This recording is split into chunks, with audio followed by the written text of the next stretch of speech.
So before I had the podcast, Cafe Latte, if you looked at myself on the internet, certain things would pop up. Right? So right now, you Google my name, obviously my cat shows up. But back in the day, if you Google my name, chances are what would come up is Disney's Frozen. Right? So has anyone seen that? You've all seen it, right? Yep. Are you being shy? Please tell me you've seen it. If you've seen it, just go over your head, if you don't mind. Yeah? Yeah? Okay, good. How about on this side? Yeah? Okay, good. So, so Frozen came out in 2013, and so just a little background with that. I remember seeing it on the Wednesday, and if you remember all the ads leading up to the opening day, they kind of were misleading. And there's an article in Forbes magazine which talks about this, right? So this was done on purpose, and so what they did, all the early teasers, they played up the snowman and the reindeer, right? And the idea was that, okay, like parents would bring their kids to this thing, like they're thinking it's gonna be like terrible and stupid and stuff, and they go see it, and there's always amazing adult themes, right? And that was the case with me. So I went to see it just because I wanted to see the movie for therapeutic reasons. You know, so like whoever's playing, I was gonna see it, right? And I went, and I wasn't expecting very much to happen in terms of like seeing really profound themes and whatnot. And if you've ever seen Frozen, for those of you who have, like it all comes together in the final like 5 minutes or something. But usually I can get it, like in terms of like, okay, like this is why it struck me deeply in this way versus that way. But it took a while for me to kind of get it, and I had to see it again. So at the time, I think I was on internship. So I talked to my pastor, and I'm like, look, I saw this amazing movie, Frozen. I just saw it like tonight, like on Wednesday. Can we see it like Thursday? And so we both went, and I saw Frozen again the very next day in full. But I didn't do anything with it because there's a lot to it. Because a lot of times I'll see movies, and there'd be like 1 or 2 things which touch on the Christian thing, and then you can kind of spin a thing around it, and you're good to go. But Frozen is so rich and so deep. I knew it had to be like it's really kind of elaborate treatment. So I didn't do anything with it for like a year actually. So I had it in the back of my mind, and occasionally I'll go out to dinner with friends and whatnot, and I'll talk to them about it. But one place friend of mine, he was like, you know, I remember that thing you said about Frozen before. Can you tell me again? Because I want to use it in a homily. And I thought, man, you're gonna screw up. So I used it. I put together this thing, and I gave it for Christmas, I believe, at my second parish. So as a bit of background, some of you heard this before, right? So I really appreciate the creative process that Disney kind of respected in terms of generating the movie Frozen. So back in like 1940, around there, like shortly after like Snow White and the Seven Dwarfs, there was a whole thing like, what are we gonna do for our next big hit? Because obviously Snow White was really huge. And so Walt Disney wanted to make this anthology film, like, you know, short little stories all in one film, based on the stories of Hans Christian Andersen, right? And so Hans Christian Andersen did things like Little Mermaid, Little Matchstick Girl, Ugly Duckling, and stuff like that, right? And you got to hand it to Disney. I don't know if it's still their ethos now, but like they have this thing where like implicitly we're trying to discover the truth, we're trying to discover beauty, right? And so we're not going to force the issue. So if it doesn't seem right, we're not going to force it. And so basically, the reason why, even to this day, there's no anthology film based on the stories of Hans Christian Andersen is because they couldn't kind of crack the nut of the Snow Queen, right? So if you've ever looked at like old fairy tales and fables and whatnot, they're pretty dark, right? So yeah, like they're horrible actually. So and so like with the Snow Queen, there's a thing where like someone gets glass in their eye or whatever. It's just like it's awful. And so basically, they were trying to think of a way to make the Snow Queen character sympathetic.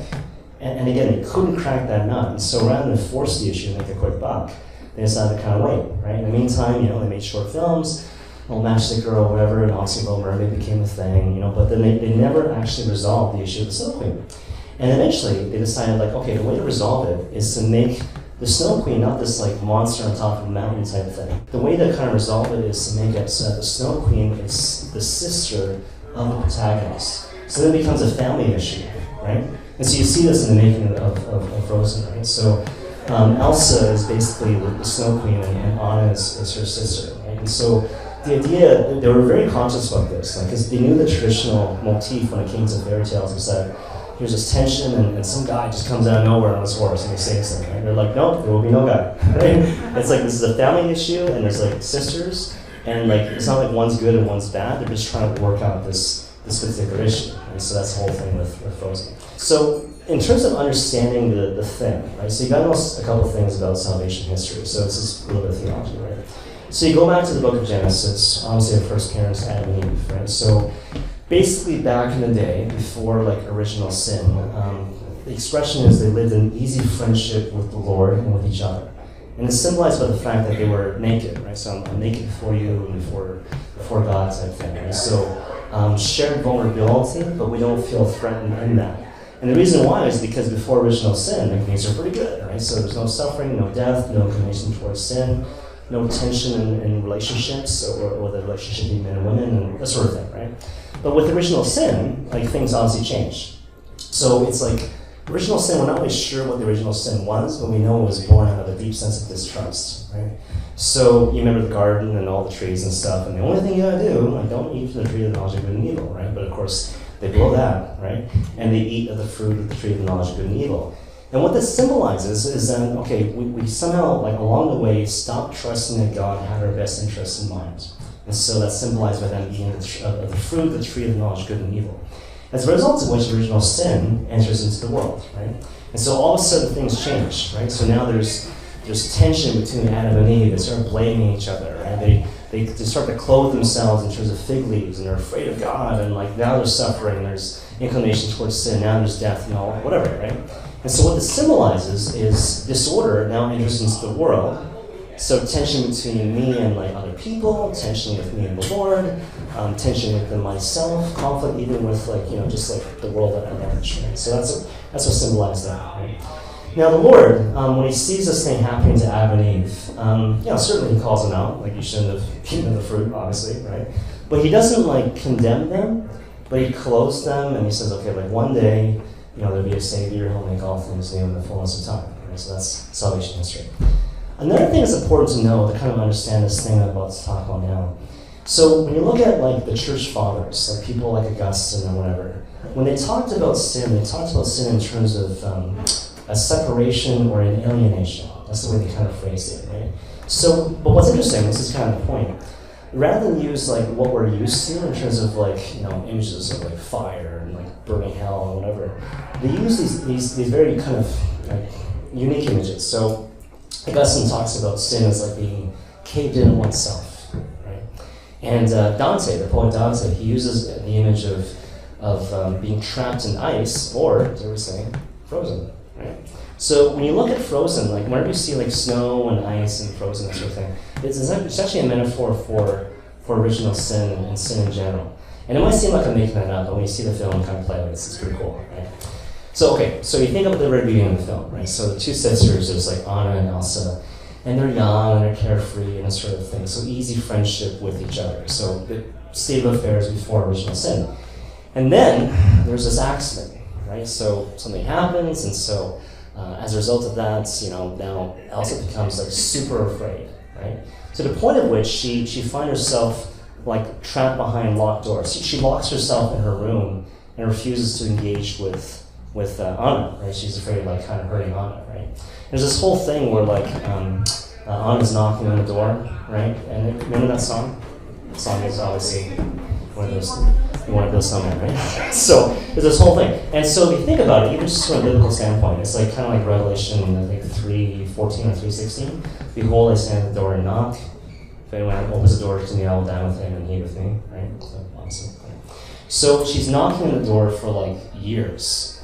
Now, that changes when it comes to, well, it doesn't change, but the circumstances somewhat change when it comes to the coronation day. So they're princesses, both of them, Anna and Elsa, and they live in this kingdom called Arendelle. And there comes this situation where, okay, the parents have died, it's a little side note, but there's a situation where basically Elsa, because she's the eldest sister, she'll become like the new queen of Arendelle. So she's kind of age. And you remember that song that's being sung at that time? For the first time in forever? Right? So the first time in forever, right? And so the thing that's interesting about that is that it's sung as a duet, right? And so you compare the two situations, right? So it's the same situation, right? So the coronation, it's meant to be this exciting event. Up to this point, the kingdom is enclosed to the public, but now the gates are open and people are coming in on the occasion of the coronation. So it's meant to be, again, a really happy occasion. But what happens is the sisters receive it differently. So on the one hand, like Anna's like, this is amazing. Doors are being opened, like we're finally going to meet people. This is fantastic, right? And Elsa's afraid and terrified because doors are being opened, people are kind of coming in, right? And Bishop Robert Barron talks about this, right? So he says one of the downsides of original sin is that it leads us to kind of be convicted of the fact that people are meant to be feared as opposed to they're meant to be loved, right? And so he says as a result, what you find, a lot of like sins related to lapid or fear, right? So gossip and violence and all those different things, right? So that's what that is meant to kind of symbolize, right? So anyways, things kind of come to a head, right? So there's this thing that happens in the course of the coronation. And then Elsa she banishes herself to a faraway place, I guess, and she sings a song, Let It Go. Okay, now Let It Go, it's interesting, right? A lot of people look at that song as a song of like freedom and emancipation and that sort of thing, except it's not, right? And so it's sort of like The Lion King, right? So if you've seen The Lion King, which everyone has, right? Remember that song Hakuna Matata, right? So everyone's like, oh, Hakuna Matata, it's like really catchy and this sort of thing. It's like really amazing, and like we're supposed to live according to Hakuna Matata, which means no worries. Hakuna Matata is the song of the devil, and you know that because of like when you look at the actual plot, right? So like, okay, so what does it lead Simba to do?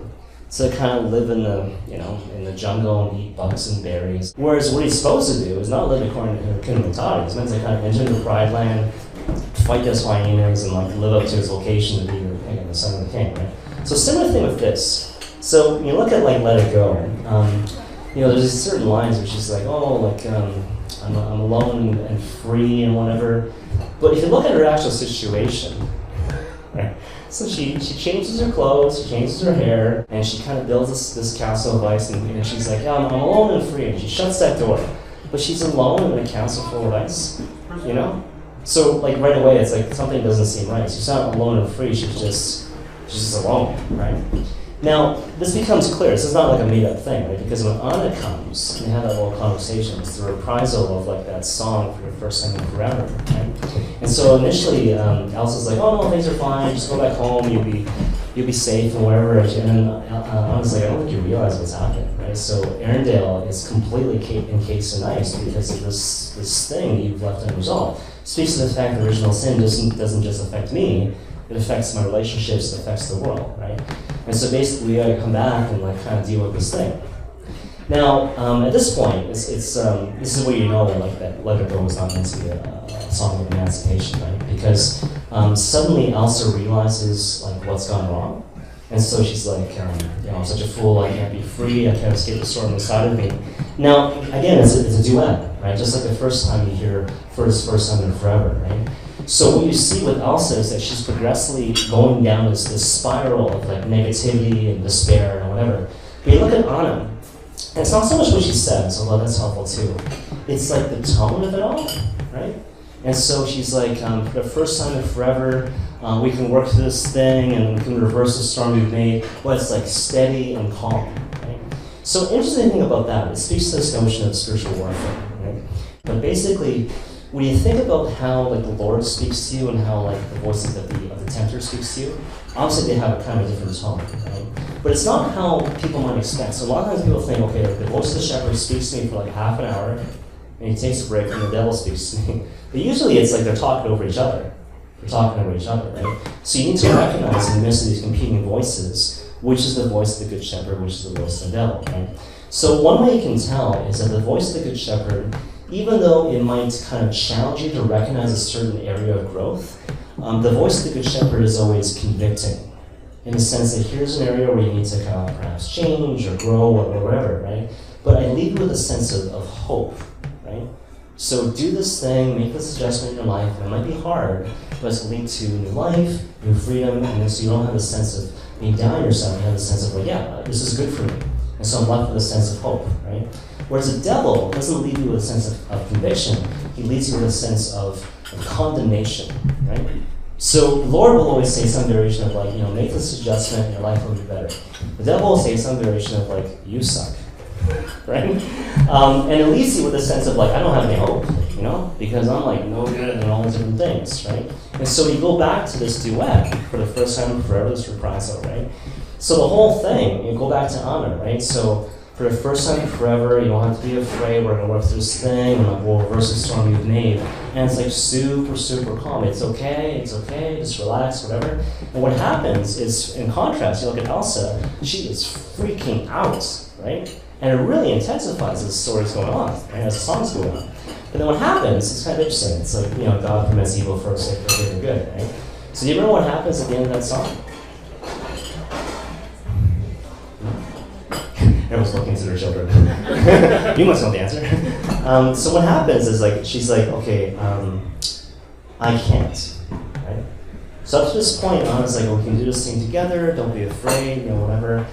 And then Elsa's like, I can't do this. It's sort of reminiscent of what you find in Alcoholics Anonymous, right? So here's this thing, I have a problem, it's totally beyond me, I can't do it, but there's a greater power which can and which will, type thing, right? So I can't. At which point this huge blast of ice shoots from her body to Anna's body, right? You remember what happens to Anna? What does the children get? No? So what happens is her hair changes, and so it becomes kind of like, you know, pale and light, sort of like Elsa's hair. Her skin becomes pale, not unlike Elsa's skin, and her temperature plummets, not unlike Elsa's temperature, right? And then through various circumstances, she finds herself trapped behind locked doors, not unlike how Elsa was trapped at the beginning of the movie. Does that remind you of anything? Reminds you of the mystery of the incarnation, right? Christ takes on our sins and becomes like us in all things but sin, becoming the new Adam to undo the sin brought about by the first Adam, right? So here's a situation where, like, you know, I can't save myself, so Christ takes on my sin. Pretty cool, huh? Anyways. So later on, what happens is that there's a situation where Elsa's about to be killed, and then Anna steps in front, and she becomes a solid block of ice, so she effectively dies, and that obviously is, I don't know, that's crucifixion, right? Because it's a Disney movie, she's dead for like 2 seconds, and she comes back to life, right? And that's obviously resurrection. But you notice how she comes back to life? So basically, she's a solid block of ice, and then what happens is she becomes kind of warm in the middle, and then it kind of expands to the rest of her body. And that should remind you of the gospel, right? So after Jesus Christ, he dies, the centurion comes and pierces him in the heart, and then as a result, I see him alone in this, right? So blood and water flow from his side, right? And it represents baptism in the Holy Eucharist. And some might say, like in general, it represents the sacraments of the church, right? And so, yeah, so you think about all these different ways that we're kind of rescued from the effects of original sin, right? So baptism, it wipes away the original sin, and so restores us to, you know, being a child of God, right? So you think about confession, so like a second baptism, so we fall, we're restored again. Think about the Eucharist through the journey, all these different things, right? So that's what symbolized there. Now, I remember talking to a spiritual director about this way back when, not about Frozen, but just about this whole kind of dynamic, right? And he kind of shared with me this thing, which is, you won't find this in theology books, but I think there's a practical wisdom in this, right? So he's like, basically, like sin, when you break it down, sin is a failure to love. That's what sin is, right? There's different ways to define sin. Some would say it's just an act of disobedience vis-a-vis the Lord, right? Or like, God wants me to do this and do something else. But if you realize, okay, I'm called to be a person of love, sin at the end of the day is, there's an opportunity to love in the way I'm called to love, but I don't correspond to that invitation. I don't correspond. And then here's the thing, right? He says, whenever we do that, in a certain sense, it's like sin begets sin, right? So like when I do that, a certain poison enters my veins, which further compromises my ability to love. If you examine your own heart, you realize like, gosh, it's the case, right? And so he said, you know, you hold that thought and you think about the sacraments. The sacraments, in a certain sense, are meant to restore our ability to love, through which we find new life. Right? It's reminiscent of John Paul II, right? How do I find life? Not by clinging or possessing or controlling, but by giving myself away to the point of sacrifice for the sake of God and for the sake of other people. So when I habitually give of myself, make a self-gift out of a stance of love, And that's how I find new life, even though it's kind of ironic in the way that it kind of plays out, or paradoxical, if you will. Right? And again, more to the point, whenever I commit sin, which again is a failure to love, my ability to love in the way that I'm called to love, or the way that I want to love, is compromised. And how I restore that is that I go receive the sacraments. And so to give you an easy example, like confession, that's a really kind of obvious example, right? So how many times are we in a situation where we're trapped in this pattern of sin, and the last thing we want to do is help someone, right? But the moment you go to confession, like not only are your sins forgiven, but all of a sudden, like I feel free, I feel a lightness of being, and I feel the inspiration to love people in the way that I'm called to love, right?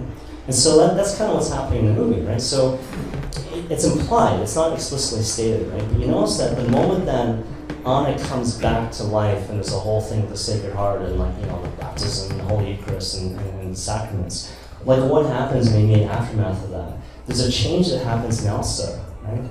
So it's like, okay, you know, that whole motto that the snowman says? I like warm hugs, you're killing me. An act of true love without a frozen heart. But that's the thing, right? So that's always been the motto throughout the film, but she's only able to grasp that once she receives sacraments of grace in the aftermath of her sister's death. Right? And so when she does that, then she's like, oh, of course. And she casts that spell, and all of a sudden the Airedale is thawed out. Okay. Any questions about that? That's pretty good. Did you see Frozen 2? I did. I did. It's not as tight as Frozen 1, but it's still pretty good. It's pretty good. Yeah. Yeah, I did a thing on Frozen 2 too. Into the Unknown. It's a whole other sermon and stuff. It's pretty good. Yeah. Anyone else? Can you talk a little bit more about maybe like when someone's in a really dark spot, like she was when she was walking away in her work, and kind of reaching out and how to reach people when they're there. Yeah. And I think it's important. Like, okay, so there's a bunch of different things, right? So the question was like, what if you find yourself in a dark space? Like, how do you kind of get out of that, right? So I think first and foremost, to remember that salvation is meant to come to us in the context of community, right? So I'm not meant to be saved in isolation. And how that applies here, like St. Ignatius, like obviously a great master when it comes to spiritual discernment and whatnot, he always says there's a great temptation to keep things private, you know? So like, I'm not going to share this with someone because I know what they're going to say, or they're going to respond badly, or whatever, right? Whereas like, to think about like the rite of exorcism, like whenever you see exorcism movies, it's kind of interesting. I think this is true actually. An important prerequisite to casting out the demon is you need to figure out the name of the demon, right? And once you figure out the name of the demon, you cast out that demon by naming it in the name of Christ, like become type thing, right? And so it's a similar thing with us, right? So when we name our demons and we kind of like bring them out into the open, like they're dispelled. And certainly one obvious example is the sacrament of confession, or like, you know, the rite of exorcism, but it also works on a very ordinary level as well, you know? So, you know, I can think about many situations even in my own life where there's things that, you know, I don't want to name because I feel kind of ashamed of those places in my heart or my soul. But the moment I kind of like bring them out in the open, in the presence of someone that I trust and in whose love that I have confidence, then it's amazing how that will dispel the thing. Like I remember, some of you heard this before, but I remember attending a conference in Dallas, Texas. And it was a vocations conference, but also it was meant for seminary formators. So the idea was like not to simply get guys into the seminary, but what do you do once they're in the seminary to help them become happy, to help the whole priest, right? And one of the things that in one of the conferences that came out, this guy was saying like, look, you ever notice that Jesus, like, there are certain moments where he teaches you things, like, you know, sit down, lecture format, here's the Our Father, here are the Beatitudes, or whatever. But there's also a lot of stuff where, if you read between the lines, he's just like hanging out with these guys, you know? And the idea is that that's not wasted time. And so I think it was Adrian Spire said like love equals time plus attention. Love equals time plus attention. And this guy giving the talk, he was very explicit. He said, what you want to do, and I think we're speaking specifically to seminary formators, but it can apply to everyone too, right? What you want to do is create a recurring situation with the people in your midst where like they feel like, you know, I can be weak and vulnerable before my friends, and he or she doesn't reject me, right? And that's a really powerful thing. Like I remember even my internship pastor saying, like, you know, when you're by yourself, there could be a situation where like, okay, I'm sad, I'm angry, I can name it. Maybe I name it correctly, but if I do it in isolation, it's not really a healing thing. But when I kind of go through the experience where like I feel broken, and maybe I'm reliving that, my anger, my frustration, my sadness, in front of someone who doesn't leave me in that moment, that's a really, really powerful thing, right? So yeah, that's definitely one thing that kind of comes to mind for sure. Because a lot of people like, I don't know, like a lot of people they feel alone in the struggle, but like you don't have to feel like that because you're not supposed to be, right? Like I remember in the Catechism of the Catholic Church, I forget which number it is, but it talks about how if you go God's way, God will give you everything you need to become the person He wants you to be. And it lists like 20 things, right? And they're very specific. And one of the things that's listed is He will also give you friends. And the thing I want to suggest to you is that, like, you know, friends in terms of people assisting you in the journey, they won't always be the same people. You know, I remember even in my first year of seminary, there was someone who was graduating, and I remember like, I'm thinking, oh no, he's gonna leave, and no, but I have no more friends, you know? And I remember him telling me this. It's like, no, like the Lord knows you need friends. And so different circumstances, different seasons of the spiritual journey, God will send people across your path, right? So it might not always be like your parish priest or your mom or this friend or whatever. Like God will send people across your path so you don't have to be alone in the struggle, right? But if you're really going God's way, you'll recognize that. Like, yeah, this is the person that God sent to me, so I can't be alone. There's someone like, I know someone that I find when there's always this negativity coming out of them, and you're trying to be a friend, you're trying to listen, and so it's good that they're being vulnerable and open, but then there's a point where you're just like, stop and change your life, do something about it. Like, what do you do? How do you handle that? Like, I just find it hard. There's a lot to be said about like setting up the stage for like the next thing, you know? So like, a lot of times we're in this mode where like, gosh, you know, I wish I could give advice to advance the cause. And there's certain logic to that. My heart goes out to you, and just naming that issue, right? But there's something to be said about like making the person feel like, you know, this person gave me time, and I felt hurt. And to kind of like, you know, it's big picture, long game, right? So, gosh, like I remember there was a friend of mine who was like, you know, my nephew was going through all sorts of different issues. Can you meet with him and just kind of help him with stuff because he seemed to be pretty good at this and that. This is before seminary, right? And I met with this guy, and I hadn't met him from Adam, right? So I go talk to this guy, and we just made small talk, like the whole night, and talked about things that he liked to talk about, whatever. And at the very end, when he felt comfortable, he was just like, oh, by the way, I struggle with this. You know, and that was like 7 hours later. But it seems like maybe at the time, it's like, what's the point of this? But you're actually kind of building a relationship, so we'll see how it goes. Yeah. So in kind of the flip of mom's question, where it's instead of what do you do when you're in a dark place, how do you help someone when they're in a dark place? Yeah, I always remember my former spiritual director saying that, this is the way he framed it to me. He said, you know, Eric, you meet someone and you think, okay, they're at minus 50. You want to bring them to plus 50. And you go, so your job is never to bring them to plus 50. Your job is to recognize the Holy Spirit perceives your action and cares about this person way more than you do, right? And is already working on this person's heart. So your job is to recognize and collaborate with the work of the Holy Spirit to help the person get from minus 50 to minus 49. There will always be the current temptation to be like, okay, because this is a serious issue, and maybe it's time sensitive, and I really care about the outcome, I'm just going to like overextend myself to make this thing go. But there's something very holy about like, okay, I'm discerning what God is doing here, and my priority is not to like solve this issue for this person. My job is not to be the savior, but to kind of collaborate with God's grace and grace to move the situation along. Right? To use an analogy, it's like, you know, when you're in grade school and there's those open-ended questions, you know, not the multiple choice, but the open-ended questions. If you don't know the answer, you're just like writing stuff, hoping something sticks, right? That's a bad spiritual space, right? Whereas, like, you know, a lot of times, I'll tell you, a lot of times, like, I'm talking to people in the office, and like, we're talking, and like, you know, a lot of times you just met, right? And then the conversation's going, and then almost at the same time as the other person, like, okay, this is the area of the issue that we need to kind of apply our attention to. And like, that's it, type thing. Move on to the next thing. And that situation that follows might involve you, it might not. My question is, can we be done? Yeah, you're probably dying now.